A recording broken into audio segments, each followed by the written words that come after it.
Mr. Imes, you wish to be heard? Yes, Your Honor.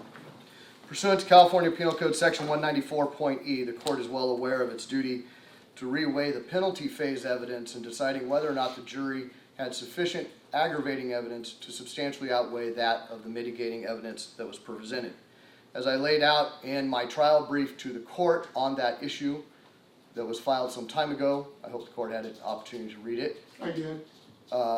I lay out for the court that even though that no presentation of mitigating evidence was done by the defense, there was sufficient evidence in the record for the court to consider, aside from the testimony of Ms. Jarvis and his defendant's daughter. The one thing that is clear is that on the merits, the defense's position is to impugn the credibility of not only the jury now, but also the court. And that is not a basis to reduce the verdict. The question is, what did the jury see and what did the jury do? I refer to the court's extensive and lengthy ruling on the 1118.1 motion in the middle of trial, and I refer the court to its own ruling on Friday as to the motion for new trial and the factual underpinnings of that.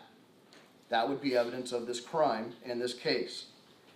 It is clear that this jury weighed the aggravating evidence and the mitigating evidence. And I do note that pursuant to People v. Hawkins, 1995, 10 Cal 4th, 920 at 971, footnote 7, the court is limited to the evidence within the penalty phase.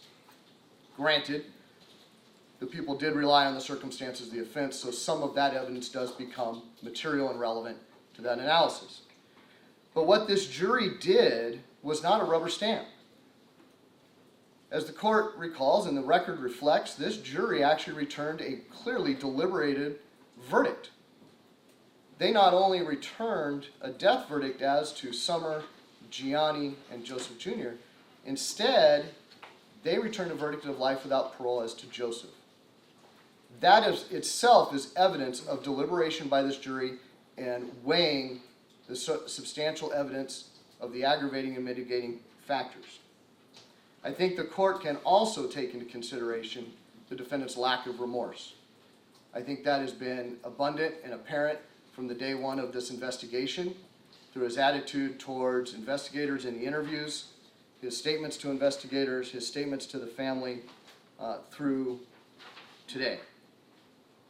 Lastly, I will only correct this for the record, not to engage in argumentation, that Mr. Moline's representations to how the Dr. Rudin evidence played out is a complete fabrication and falsehood and bastardization of the record from the hearing that the court did conduct.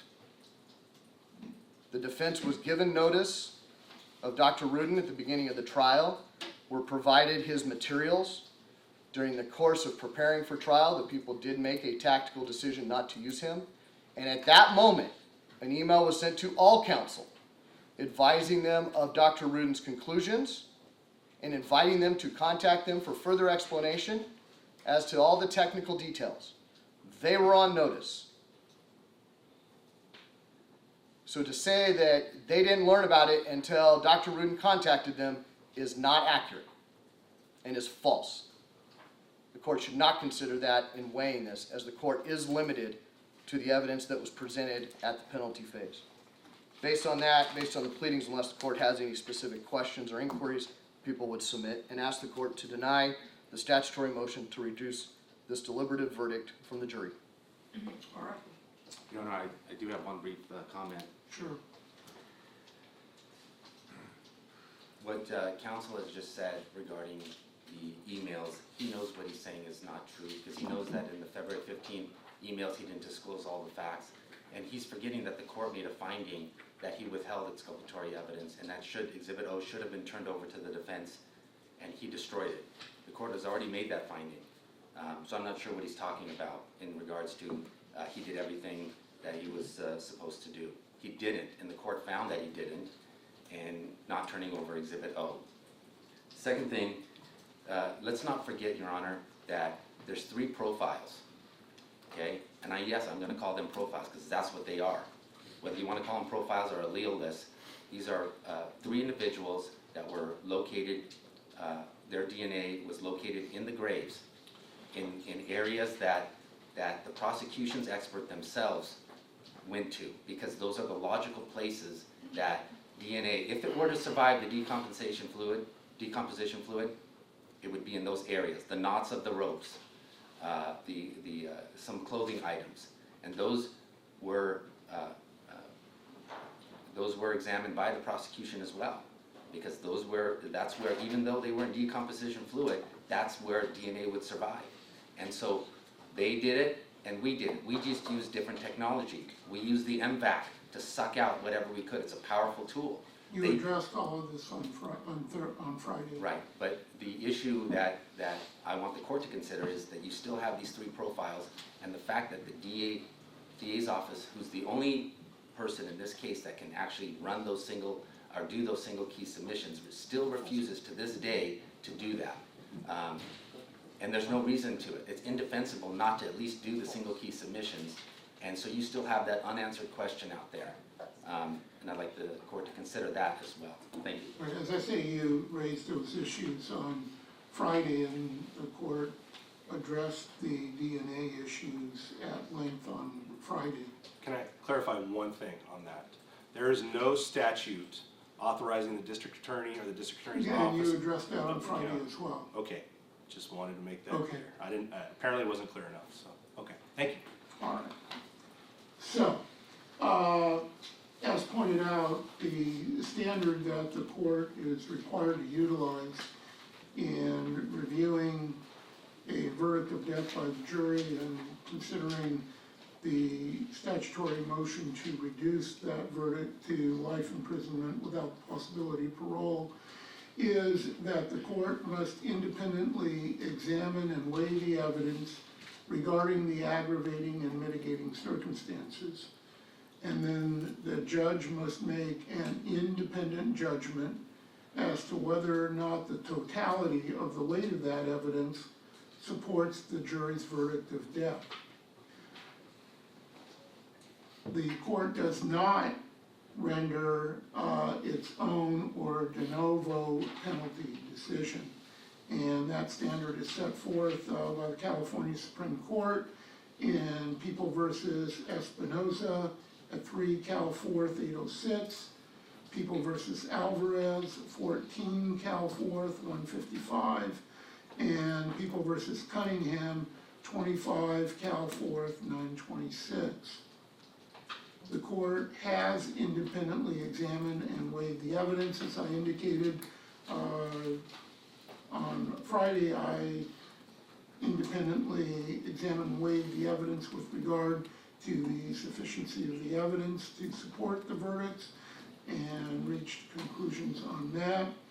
I have also independently examined and weighed the evidence as it relates to all of the aggravating and mitigating factors in the evidence submitted on those.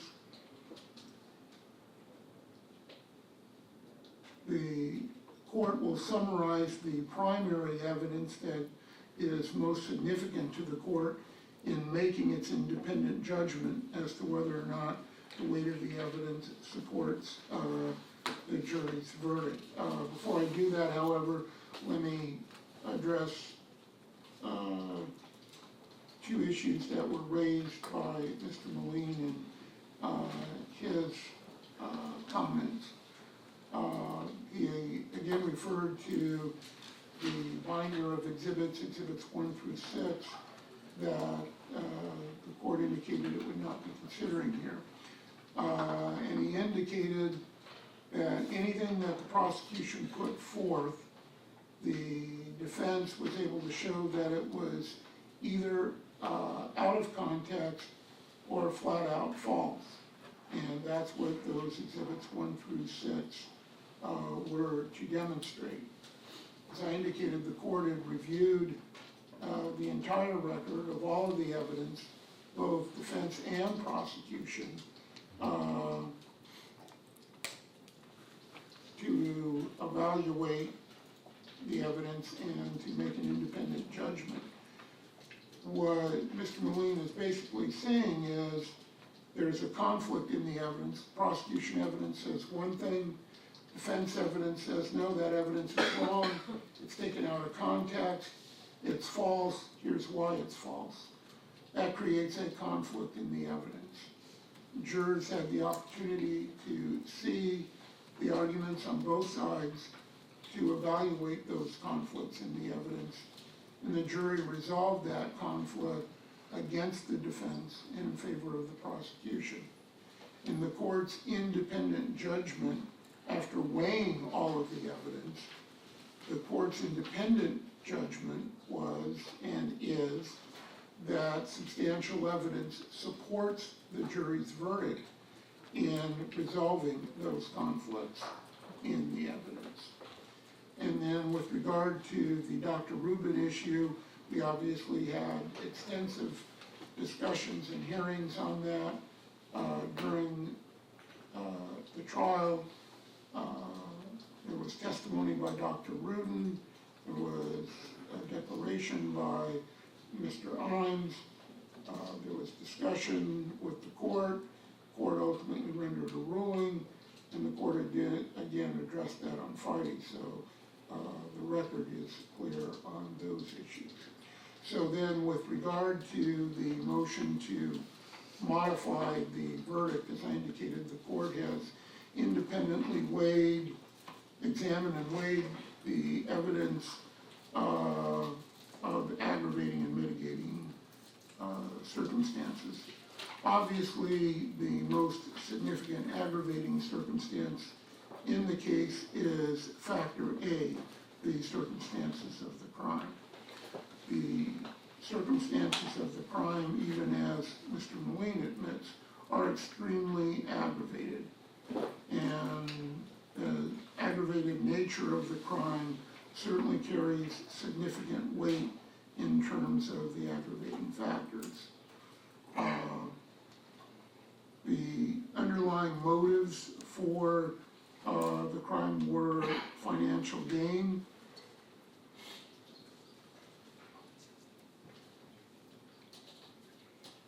And if there were a conflict between Mr. Merritt and Mr. McStay, whether it be over taking money from the business, quality of his work, whether or not he was going to continue, if that resulted in a dispute or argument or fight between them, even if it resulted in a premeditated murder of Mr. McStay alone, we wouldn't be here on a verdict of death. And I think the jury recognized that, as pointed out by the prosecution, even with all of the other aggravating circumstances. When it came to the murder of Joseph, the jury set the penalty at life imprisonment without possibility of parole rather than death as to Joseph. But what makes the circumstances here more aggravated is that the defendant went to the victim's home where he knew Joseph's wife and young children were. And that any confrontation that resulted there would result with both Summer and the children being present.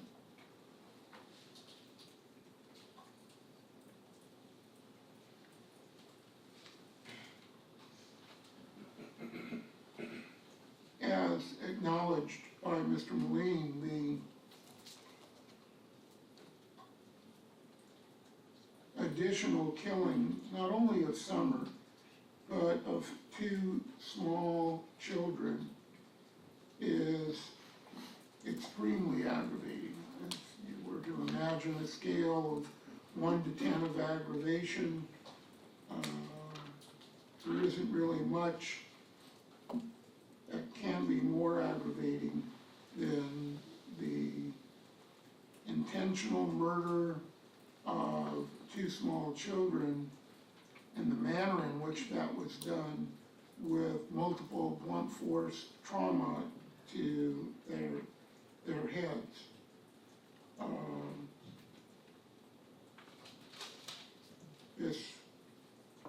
The aggravating nature of that is extremely high and carries significant weight.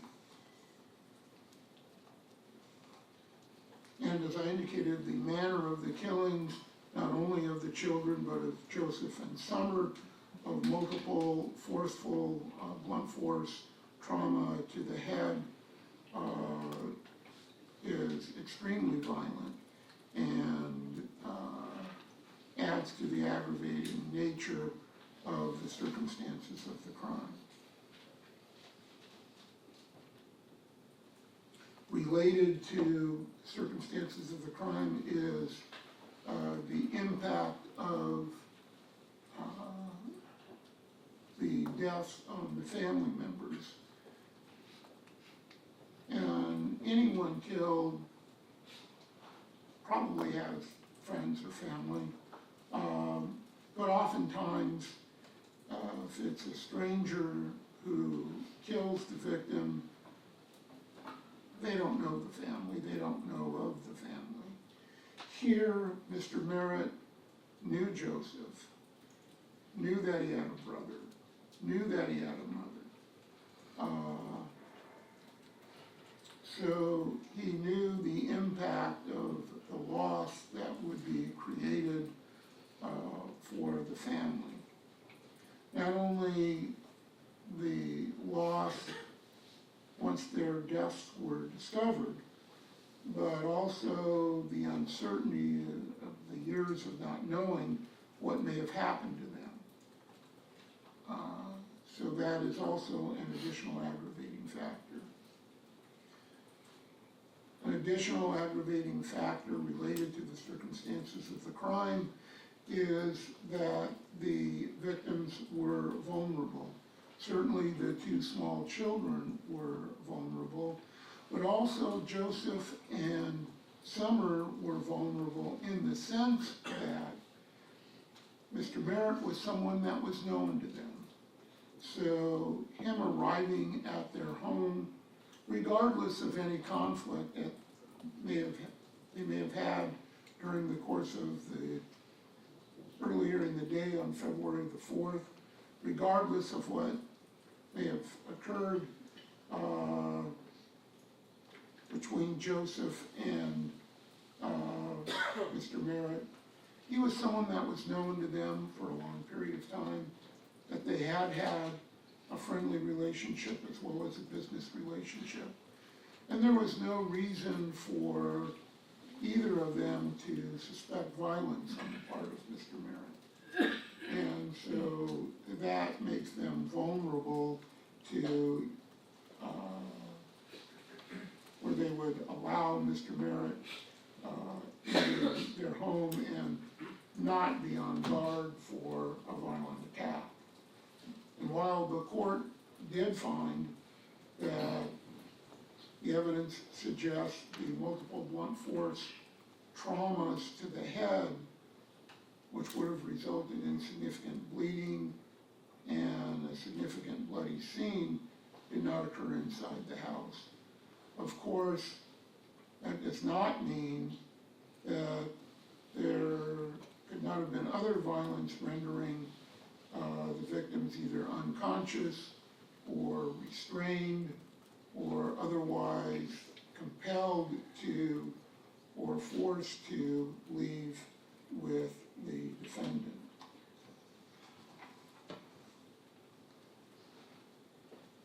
Factor B is whether or not there are any prior incidences of past violence on the part of the defendant.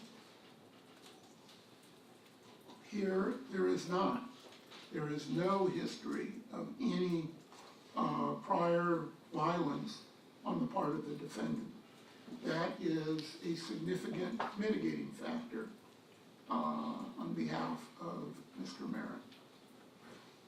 Factor C is any prior felony convictions of the defendant. Mr. Merritt did have some prior convictions for theft-related actions. I believe they were second-degree burglaries.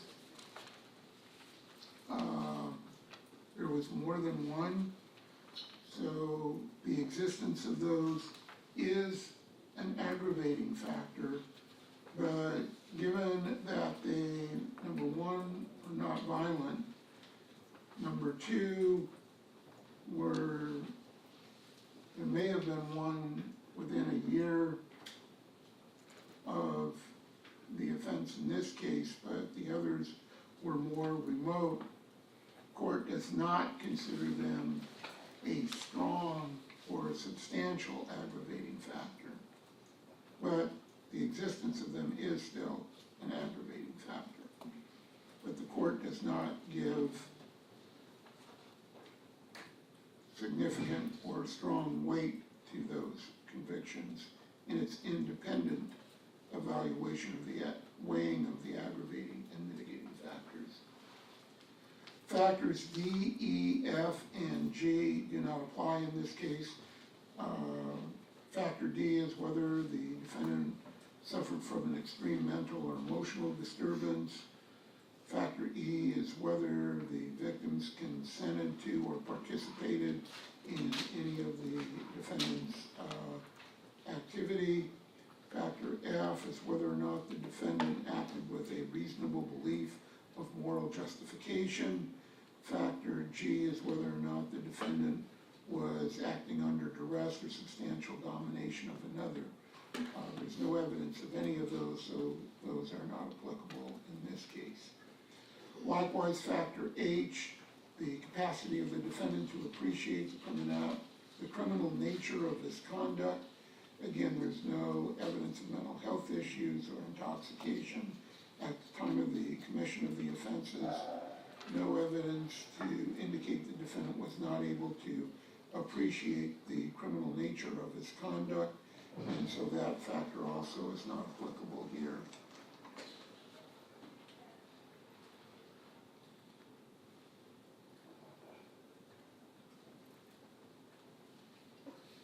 Factor I is the defendant's age. Court considers that factor to be neutral, not aggravating or mitigating. Factor J is whether the defendant's participation in the crime was minor. That also is not applicable here. Factor K, any additional mitigating evidence. Here, there is other mitigating evidence. The defense raised the issue of lingering doubt in the penalty phase. And I suppose in a circumstantial evidence case, there is always some room for some possible or remote or lingering doubt. And the court will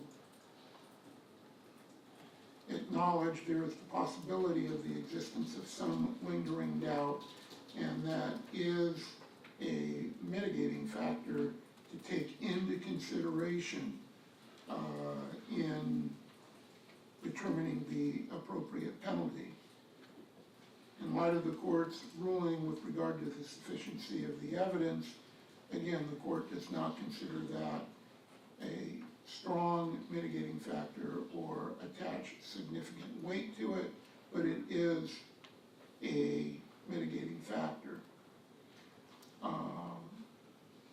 The prosecution argues lack of remorse is an aggravating factor. The court does not consider lack of remorse in this case to be an aggravating factor. The defendant's position throughout the trial is he is not the person who committed the crime.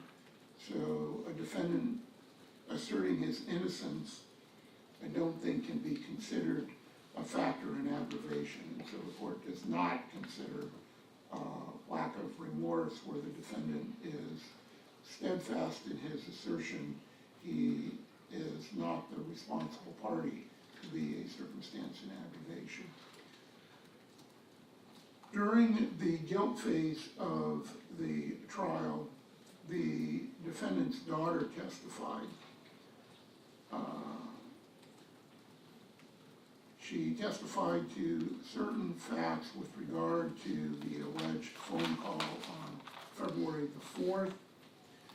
She was also permitted, over the prosecution's objection, to testify at that time in the guilt phase as to aspects of Mr. Merritt's character, which the court does consider as mitigating evidence.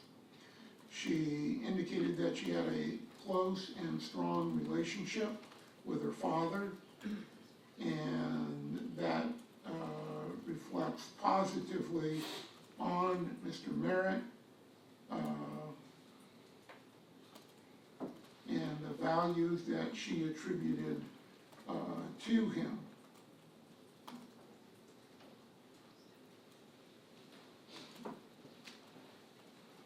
She indicated he was, even though he may have always been present, he was a good father. He instituted good values in the children, and she attributes those values of her father and the direction given by her father as a significant factor in her current academic success and goals for the future. And all of that reflects very positively on the defendant's character and shows a strong family bond with his children, and his wife also testified to similar characteristics, although she also testified to some negative aspects as well. But overall, certainly there were positive aspects of the defendant's character, close relationship with his children, which reflected very positive values of the defendant. The court, in its independent weighing of the evidence, considers that to be significant mitigating evidence. Also, the defendant definitely has a creative streak. His wife, Kathy Jarvis, testified to that he was very creative. That was demonstrated in the custom design waterfalls and fountains that he produced.